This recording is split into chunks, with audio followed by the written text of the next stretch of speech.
Hi guys, it's Ryan from Pi Records, and I'm here with the cool guys from Nuclear Juarez. How are you? Doing well, sir. Doing Good. well. Howdy. How you doing? Good, good. Well, what are you doing on this fine day? Well, I was actually, doing guitar design myself. we're actually getting ready for practice right now. That's Yeah. But so you got us at a good time. We're getting ready, getting our mental energies in line. So I just got off work, so I didn't need the exciting stuff. I love to hear that bands are getting back together and getting back to work. It's you kind of don't miss it. You don't know what you got till it's gone type of thing. Mhm. Right. So let's start off There was with one thing during the whole, yeah, go ahead. I would say during the whole COVID time, I guess what we can say it is lost so many avenues and venues were closed. Yeah. And so we kind of had to keep the steam going, and we spent a lot of time practicing and writing and retooling, and that's just kind of making sure we spend as much time as possible during this. And now that things are slowly starting to open up, I feel like we really feel like we're hitting the ground running. So Yeah, Had to that's sharpen great. the edge. Keep it going. Awesome. So let's start from the beginning. When did you guys start, and why don't you introduce yourselves and tell me what instruments you play? yeah, Nuclear Juarez started in about 2015 here in San Antonio, Texas. Kind of the fallout of a few different music acts. Originally, at that time, we had a different guitarist when we first joined up. He stayed with us for about a year. And then in 2016, we picked up Gus Warner here, who's our lead guitarist. And he became the Nuclear Juarez that you hear now. So Gus on guitar, I'm Brian Parrish on drums. Mike. I'm Mike Pittman, and I kind of play bass. So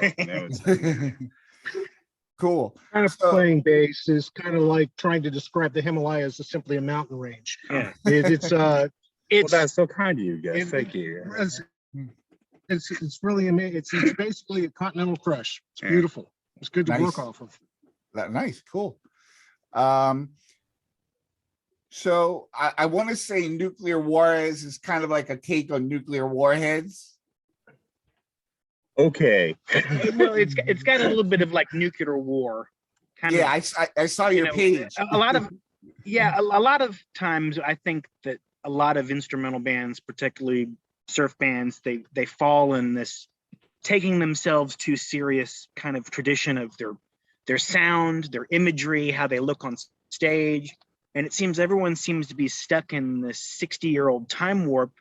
And there's few bands that kind of progress with the sound, at least, of guitar music. They kind of think of everything as being Dick Dale, Link Wray.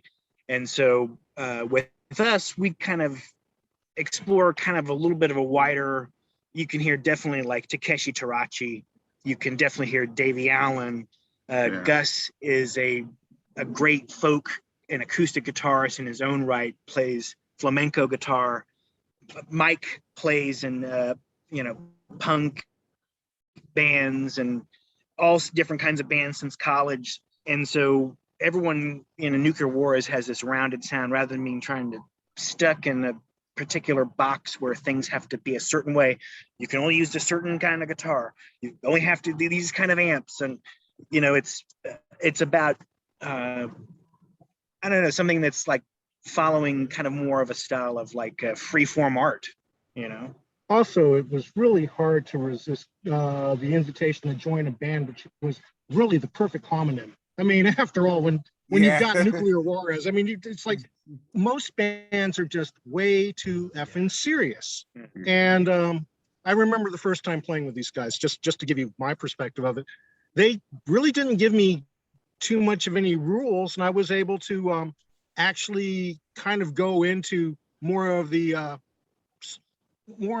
Morricone, the Nino Rota side of the house, and then and then from there, just saying, oh yeah, I remember when Zappa did blah blah blah, and that'll work over surf beat. So there you go. There you go. So they kind of gave you carte blanche. Oh yes, indeed.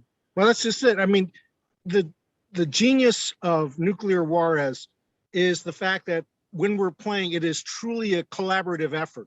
Definitely. We're actually closer in philosophical structure to a jazz band than we are to a surf band, because we're constantly listening, we're playing off of each other, and we have a vague idea of the direction of the start and the finish, but we populate the imagery of that song every time differently. We don't take the same road twice. Which That's makes a lot of awesome. fun. Plus, I really like it because they give me a lot of leeway to like write different things and being able to come out. And I just kind of wanted to make the bass and the drums and the guitar all separate voices with unique things. Nobody kind of stays in their own lane. We get to move back and forth. And these guys have like different, Gus grew up down in Panama in the Canal Zone. Canal Zone. Mhm. Mike grew up like out in the high desert.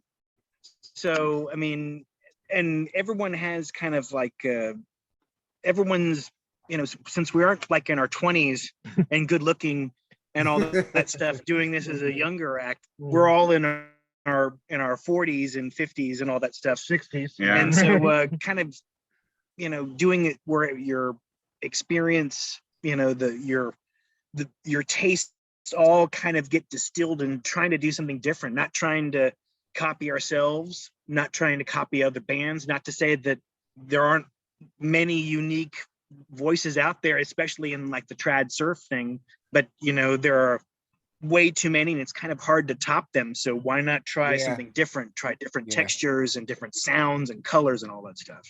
It's very important that you address that, because some, like you said, some bands like to stay traditional and use traditional amps, guitars, and the sound, and others like to experiment and broaden the genre. But it's also nice to hear you say that the traditional is as good as it can be. Like there's many bands out there doing it well. So it's amazing bands. And we all listen to that music ourselves. We love that stuff. But how can you top Link Ray? How can you top Dick Dale? Or even the Merman? Yeah. So, but surf music in a lot of ways has become modern chamber music. I mean, there is a tradition that they follow through, that you have this certain set of songs, and you play through this just like any other chamber group.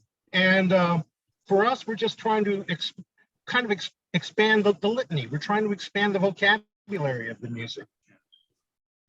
Awesome. So when you write, you say it's collaborative. Where do you draw your inspiration, other than say like a jazz focus, as a part of your song structure? But where do you get your inspiration as far as maybe how you want the record to sound? That kind of goes into some of our different ones. We did one called Nova on the Prowl, and that was one we did during COVID time. And we had been talking a lot about 70s exploitation flicks. Oh yeah. And then, and so we wanted to have, hey, let's do a soundtrack for this. That's super fuzzy, but still that asymmetrical soundtrack, kind of score. Kind of your American International on the beach kind of situation, where you have all of the wonderful elements of those days gone by, but with a modern flair. And making that album kind of like our fuzz exploitation soundtrack kind of brought us to the new album, Exil, which is, every one of our albums is kind of basically a soundtrack to whatever cartoon we kind of come up with. So we definitely try to space out our music in ways so that you get to make up your own movie in your head as you listen to this stuff. And all of our recordings are all paced out as soundtracks. And the new one is like that.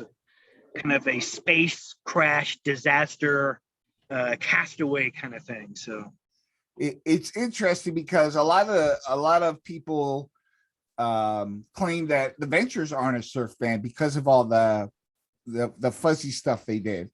So if anything, they transcend the genre yeah, of what we call surf music. I mean, they are one of the top. I mean, every guitar instrumental act, from country to rockabilly to blues, I mean, has a little bit of that Ventures DNA, especially what they did with the fact that all the surf bands use Fender guitars is all because of the Ventures. Before they played the Mosrites, they played Fenders. And also think about the Ventures as being the ultimate gateway drug. Yeah. I mean, yeah, when you go on, you put on a Ventures record, it's like you know what you're getting, and it kind of opens up your ears to like, oh, well, what other possibilities are there? Hey, there's Spaceman 3. Hey, there's the Cosmonauts. Hey, there's this, and there's a whole ocean, but they're the guys that get you into the pool in the first place. Yeah. yeah. So I want to touch on the differences in your albums. They kind of go to extremities. It seems to me like you don't want to stick. You don't want to get pigeonholed into one style, although the basis is surf. Mm-hmm. Yeah, that's well, true. and it's paced. The album's kind of paced out as like a 4-act, side 1, side 2 kind of affair, where we want a story that kind of starts off with like almost like this James Bond adventure. Like the first track is this lo-fi, trashy kind of, in a way, kind of it's a parody of sorts of trad surf music, where it just sounds like this bumbling lo-fi train wreck. But then it's the prologue that leads you into like the actual first track, which is Sky Blue Nova, which is this racetrack drag strip, fuzzed out fury, all over the place, 2-guitar shootout. We have one of our friends who's kind of our auxiliary member of Nuclear Juarez named Philip Sada, who does a lot of great dual guitar work, dual lead guitar with Gus. And, we kind of want to pace it out that it kind of starts out like with this space launch gone awry, and then it goes into this urban kind of fun, adventure, and then kind of brings you to kind of a spaghetti Western, which we've always kind of had little touches of spaghetti Western, the desert, psychedelic, that Western folky sound is always kind of in the DNA of what we do. We try and do a culmination of life experiences. I grew up in Latin America. Right now, we're in the middle of exploring certain Latin American rhythms. Yeah. It's one of those things where we're not restricted by geography. We're not even restricted by nationality. For us, it's the world is our oyster, and damn it, we're going to slurp up every bit of it. It's a very full buffet. Yeah. Gus, I want to talk what your buddy just touched on. How is it that you work with a second guitar player when they come in? Do you guys groove really well from the beginning, or are you like very like studious and work the parts out very strictly? No, it's one of those things where we were incredibly blessed to have Philip Sada join the team. It's one of those things where we were able to get the fundamental binary language down, and after that, we just kind of went on to these interesting dialogues. Brian and Mike would create the soundscape, as it were, where we would be two gentlemen of Verona coming into the scene, having a dialogue, everybody dance around, and then, hey, that's the song. And then, of course, Philip brings in some of his own material that, of course, we can't play without him, because he's the prime mover. Yeah, he and I have played for a long time. We had another band called the Saturday Night Satellites here in San Antonio, and we had a very shoegaze, fuzzy, kind of a 90s post-punk, Jesus and Mary Chain, Ravenette kind of style of stuff. And so he brings that a little touch of shoegaze and the psych sound well, even more of a psych sound than we already had. Mhm. And so we get the real guitar play where, it's, I He's more West Coast in his approach. I'm more East Coast in my approach. That's pretty much how So we're that somewhere in the works. Mississippi in Yeah, there. It's right. kind of, yeah. ended the East Coast, West Coast surf battle as we know. There Yeah, it is. because we decided that we're just going to put it together and say, hi, Yeah. here's your hoagie. Enjoy. Yeah. Because we, one of the things that they let us do is like, I don't play really traditional bass lines. I'm kind of play like a rhythm type, guitar. yeah, kind of rhythm guitar bass lines. And it was kind of fun when Philip came in because it kind of let me go back to more, actually, I never will go back to like, 1 and 3. I'm always going to, find something. Oh, hey, I can go off this. There's a very strident 3 guitar sound, or when Philip's not playing with us, there's a very strident lead and bass. I mean, we want to make it so that the bass player is not this guy hanging in the pocket. Mike, since he kind of writes a good half the material at least, he writes, I guess, kind of bass kind of is always out in the front with our stuff. The bass is never laying back. It's not bad. The rhythm is always kind of being pushed by the bass. And Right. everything, the guitarist kind of falls back in the pocket versus having this super tight trad, everything's on the beat sound. We want you to hear the space in between the notes and all that stuff. And so, especially in the guitars, Mike is capable of cranking up the fuzz and the reverb just as much as Gus does. And the fun part of this, of course, is that when you're listening to it and you're trying to dissect it, you realize that, oh, we're in the middle of a delta where all the tributaries are flowing together into a total singularity, that the rhythm is carried on by all of us and the lead is carried on by all of us. We love Gus. I say we do. We wouldn't. At least I'm not talking about Nietzsche. Let's try. Yeah. We once were talking to a Lubbock TV station, and Gus brought up like Nietzsche and all this stuff. And the fact that like Lubbock was not exactly the mecca of music, but it's the Medina, and they're like, what? Hey, Lubbock, we've done 3 trips to the Buddy Holly Center to play there, and Back to back to back. We like kind of like checking out and playing in kind of different all over the map places.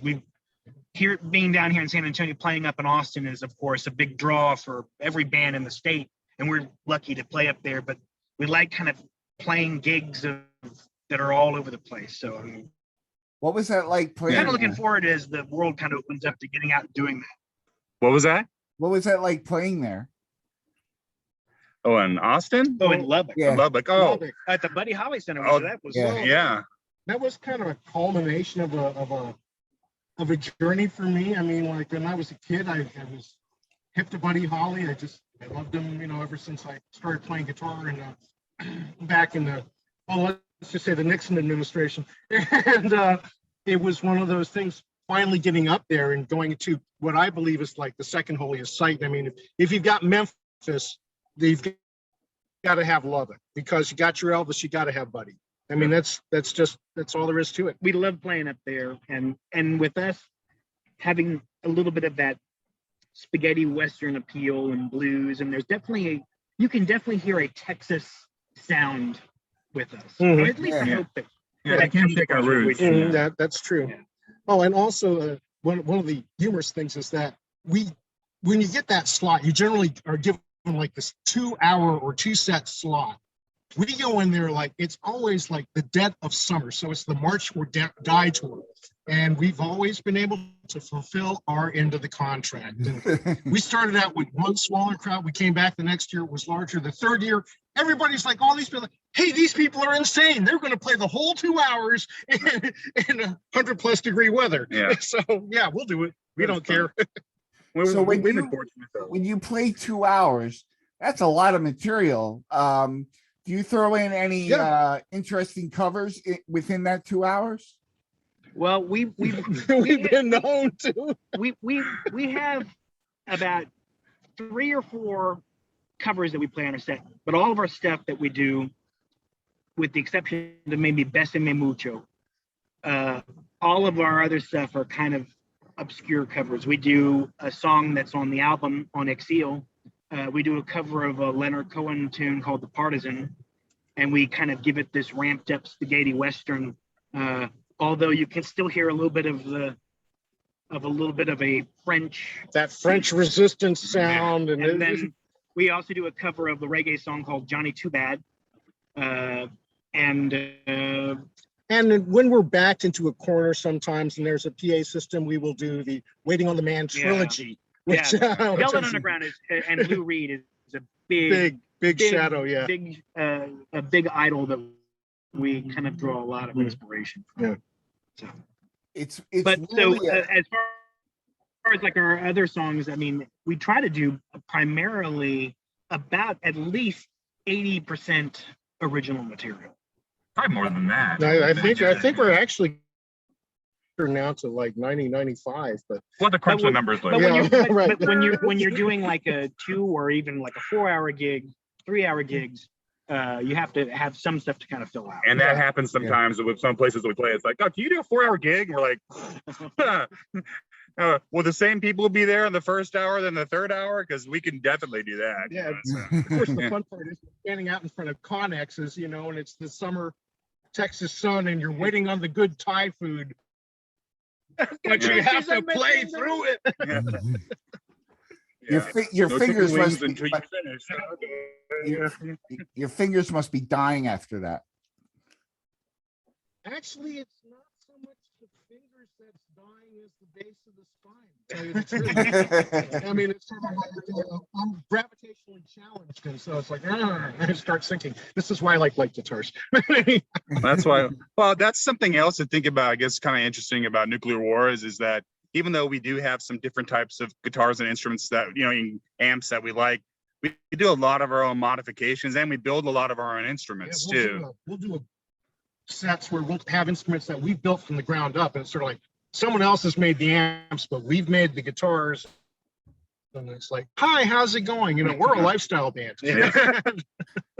Tell me about what you use as a base to build your guitars, and how you kind of modify them. Oh, sorry. Different types of woods that we like. Gus really likes to use like good old white pine. There's something resonant about it that he likes. The lighter. Yeah. Again, and if we go from there, as we route it out to put like, okay, I really want to put a P90 in the rhythm spot, and then on the bridge pickup, let's try this. How about let's try a gold foil? Anything that we sometimes we have guitars that we have built for songs in particular, like, oh, wow. You know what? I think on this one, this will really sound good. And as we it's kind of different then of course we have our army guitars that we put together like that, but we don't build our own necks because that's insane, and and I wish, but like that, but we do a lot our own finishing, our own routing, finding the piece of Gus is amazing about the right electronics. Exactly. Gus is amazing about finding interesting things to use as like different parts of hardware and all that, and it's not like a junk style guitar. We have pieces of art that we've put together. Yeah. Or we've taken from something that, wow, I found this and I love it, but I hate this about it. Let's put this together on it. Some of them are Frankensteins, and some of them are just kind of a whole re-envisioning of a classic guitar, like a Jazz Masters. Gus kind of likes, is a big fan of the PV Patriot. Yeah, I love the PV.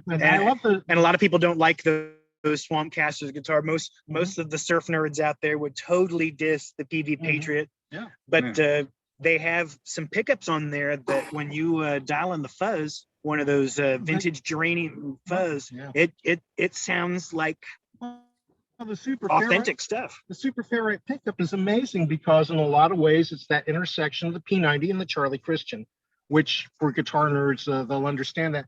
But essentially what you're doing is you've got a pickup that is full spectrum, single coil.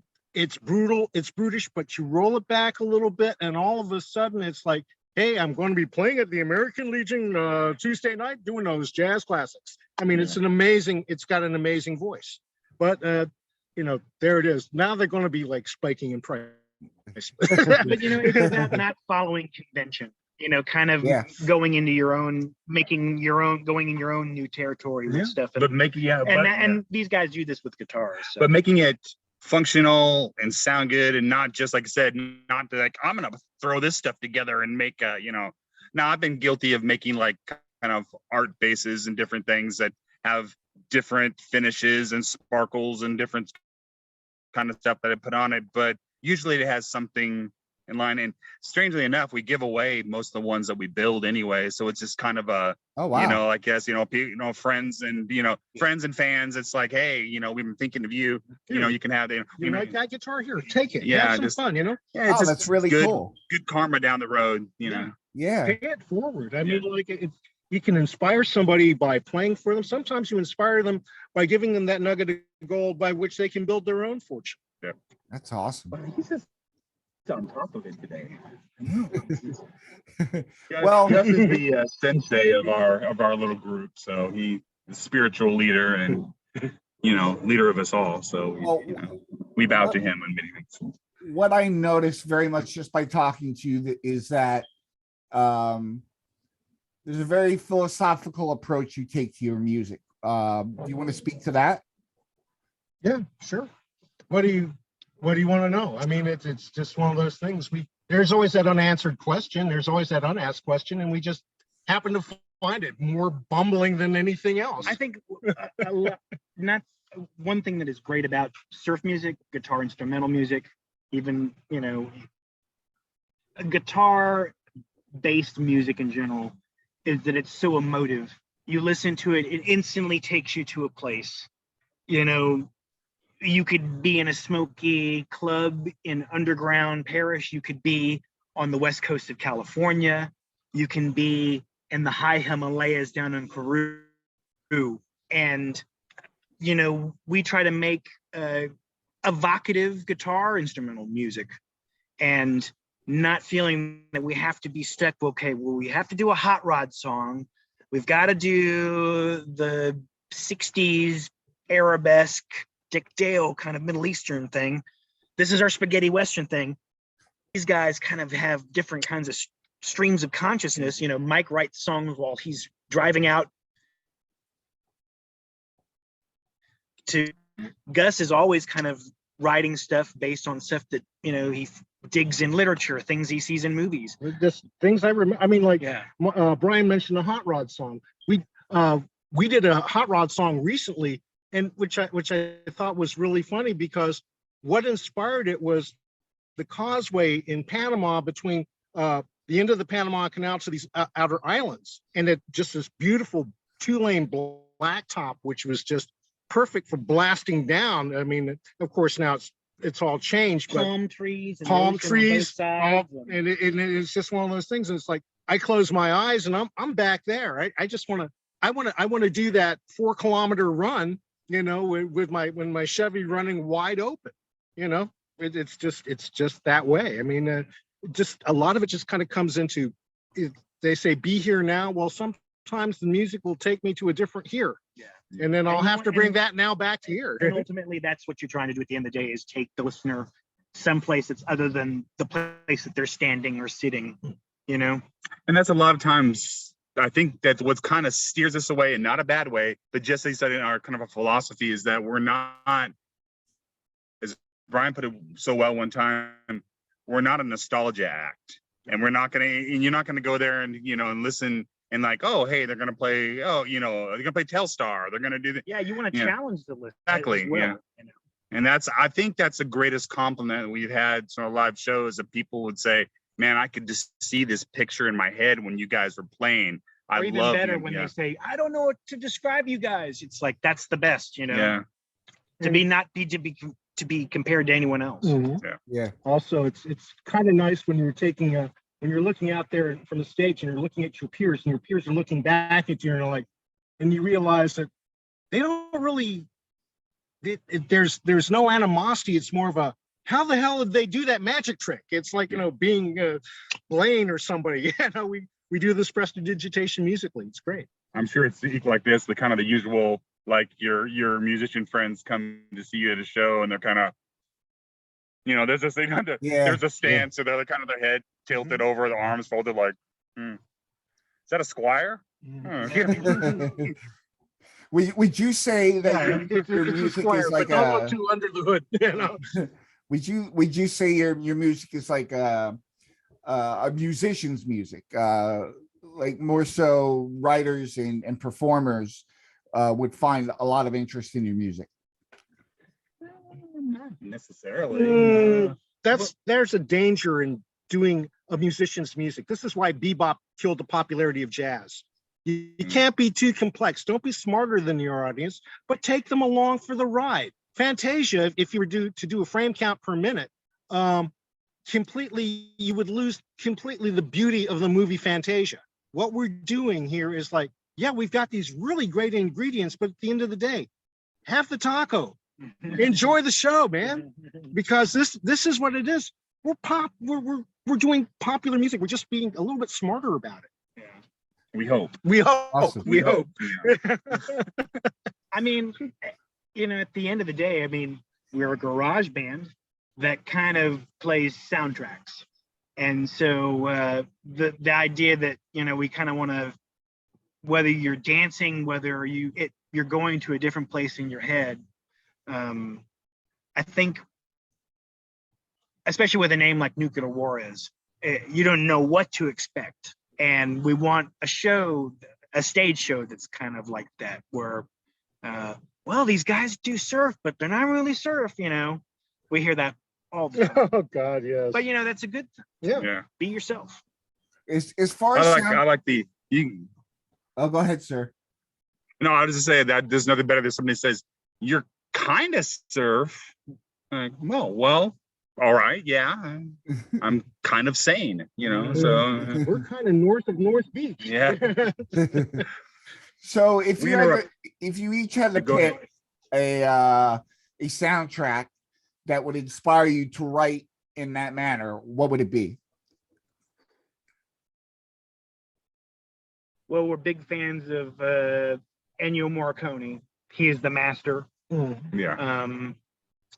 David Lean's Zhivago soundtrack was absolutely over the top, as well as Bridge Over the River Kwai, in terms of orchestration and being able to pull out the emotive power of the melodies and also those swelling bass lines. Neil Young's Dead Man. Mhm. That kind of, if you've ever seen his soundtrack for the movie Dead Man, that is just an amazing movie. That is just half of the movie is his stark, crazy Gretsch sound that he in the feedback and the feeling and all that stuff, where it still has a little nod to the traditional and echoes of things that you've heard before in a lot of different bands or soundtracks, but something that's totally new. I would say mine's going to be like Husker Du, New Day Rising, but that's just me. Or Minutemen, Double Nickels on the Dime, but that's But like That's a difference, kind of. Sure. Yeah. But like revisiting like the Zhivago soundtrack, if you take a look at the overture, it starts out with this beautiful drum solo on timpani. It's just bum bum bum bum bum bum bum, and it builds from there. I mean, you've got yourself a good minute and a half until the orchestration comes in, and it's like, to me, the most fabulous drum solo, because it opens up the doors of the kingdom, as opposed to just like overplaying like Ginger Baker or something. And lately we've been kind of, in addition to kind of throwing in kind of the Japanese exploitation sound, a lot of it has the Takechi Tarachi and the Japanese group sound vibe to it, but also the Japanese ballad tradition that's, these super over dramatic Enka, it's called Enka. The Enka soundtrack songs from some of these movies. So we like the Japanese Skeban and delinquent movies of the 70s, samurai movies. We are a big Zatoichi fan.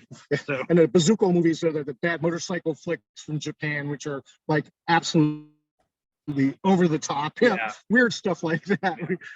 Wild Zero, baby. Hey, you know it. Yeah. Oh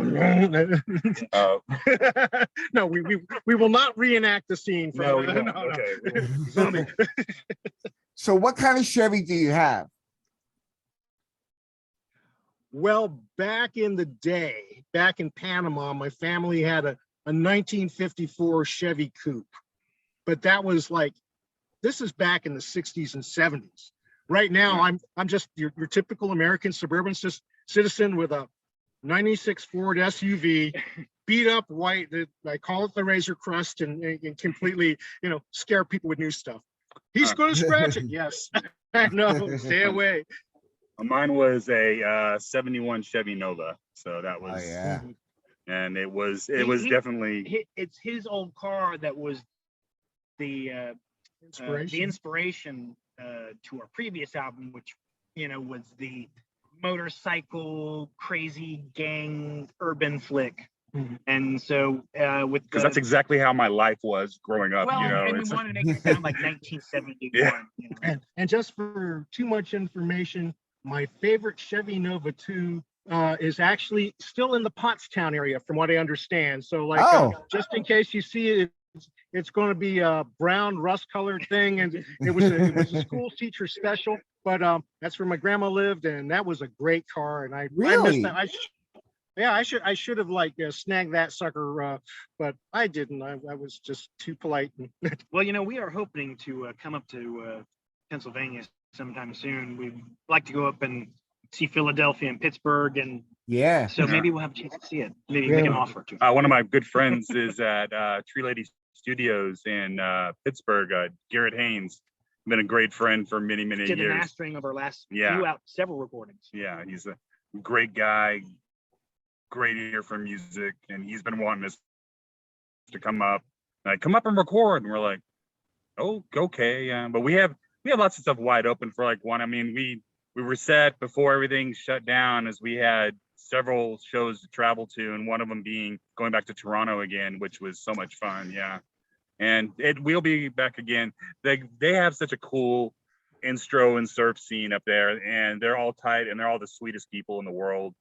Awesome. Pete Jones and Dano Villano. That Toronto instrumental sound is just tremendous. Lots of great bands up there, and Is that getting back on the road playing with other bands is good. is that where the Green Reflectors are from? Nova Scotia. Nova Scotia. Nova We played with Scotia. them. Yeah, They're the fun. Those two brothers are the funnest guys. they are Yeah. amazing. Oh my God, Yeah. they're hilarious.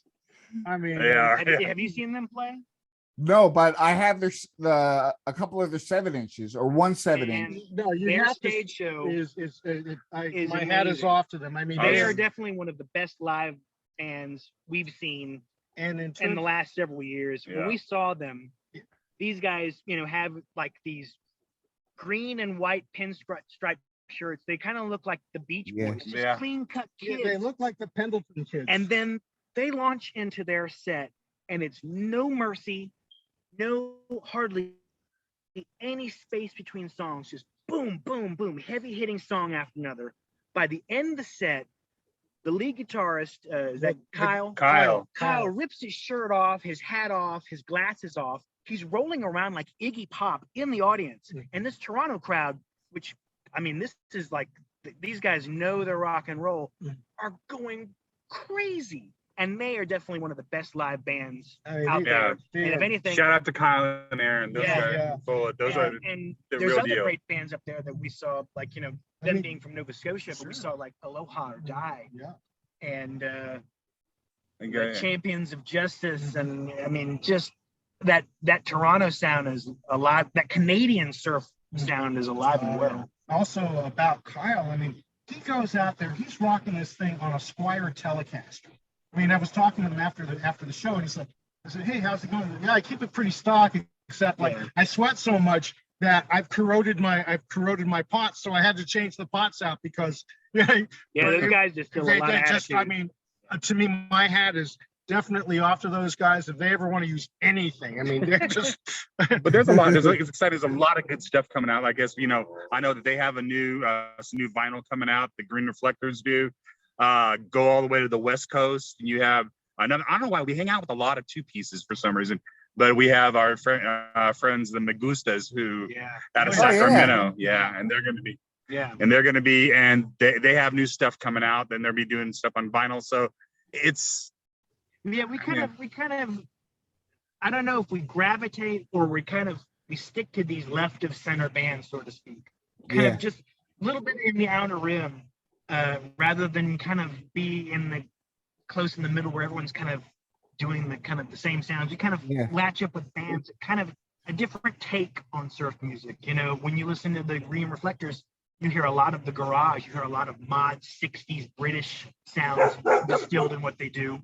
And then with the Me Gustas, there's a solid sound that's definitely takes you like South America and Mexico, as well as California. Yeah. I like to compare it to like cooking. I mean, you've got these trad surf bands. It's like, you know, you go in there, they make the same dish. We go into the world of nouvelle cuisine. And people are just taking all of the influences and saying, hey, we're not restricted by anything. Oh, there's only two of us. Great. There's more room for both of us. You know, as opposed to going through and saying, oh, no, I have to play this line exactly. I have to do that. I mean, I love the fact that people are just throwing in these different ideas and say, hey, let's see whether it sticks. Does it fly? Does it work? Does it groove?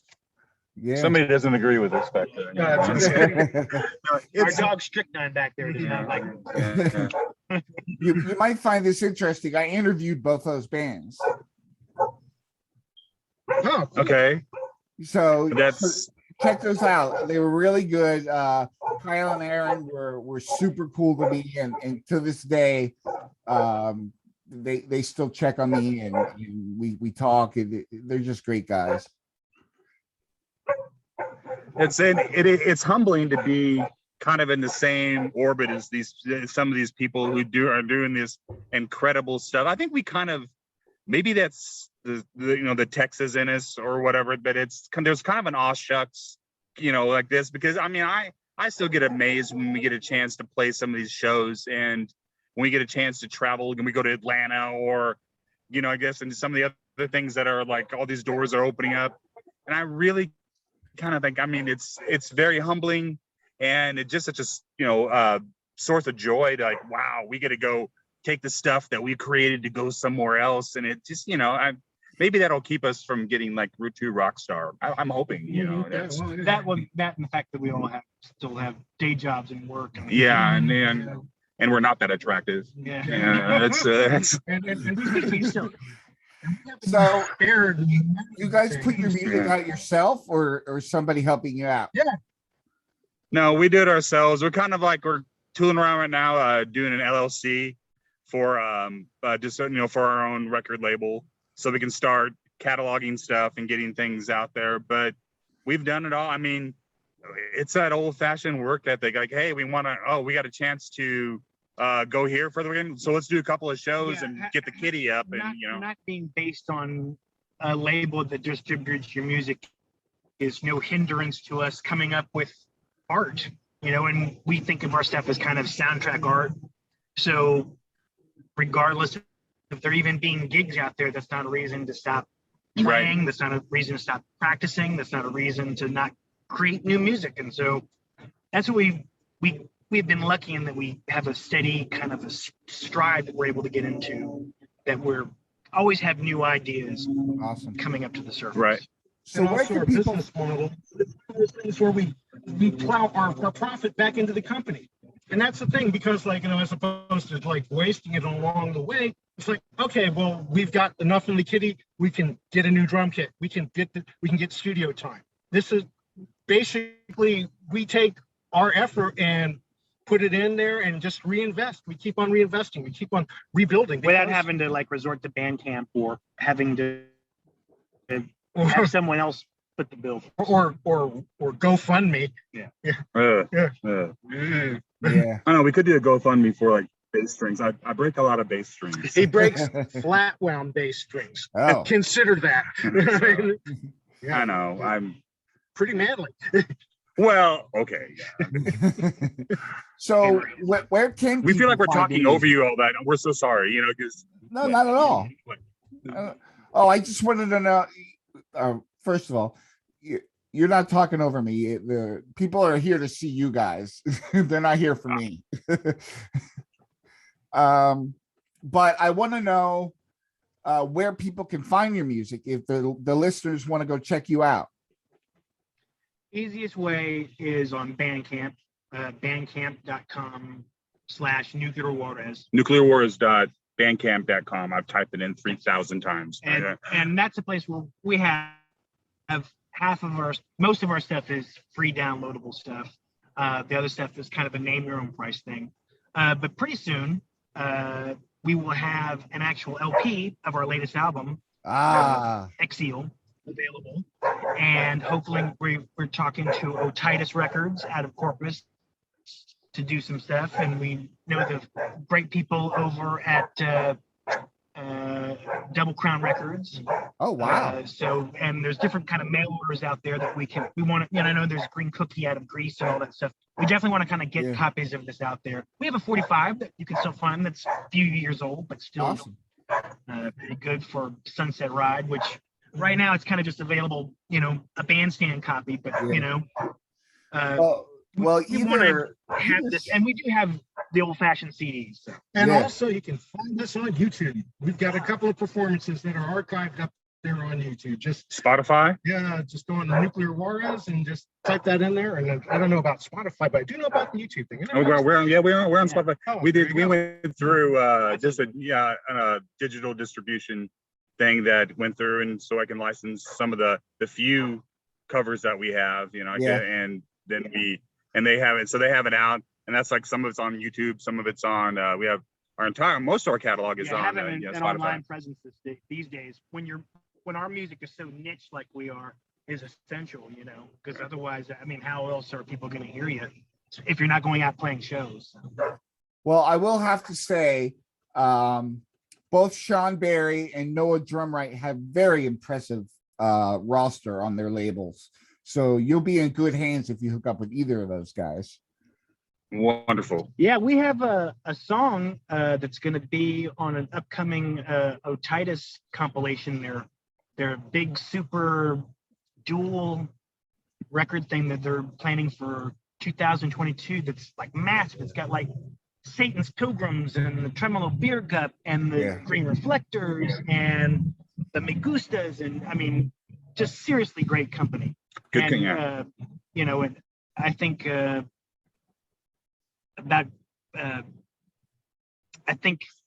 it's about getting physical copies into people's hands right now, since we can't go out on the road and play shows like you want to. And like I always say, having a record, a vinyl, is an experience in itself. The artwork, the liner notes, the just touching the vinyl, so much fun. Putting the needle down, it's like it's its own thing. Yeah, we'll definitely have to we'll send you a 45 in one of our LPs. Oh, I'd love that. Carlos Castaneda once said it's a separate reality.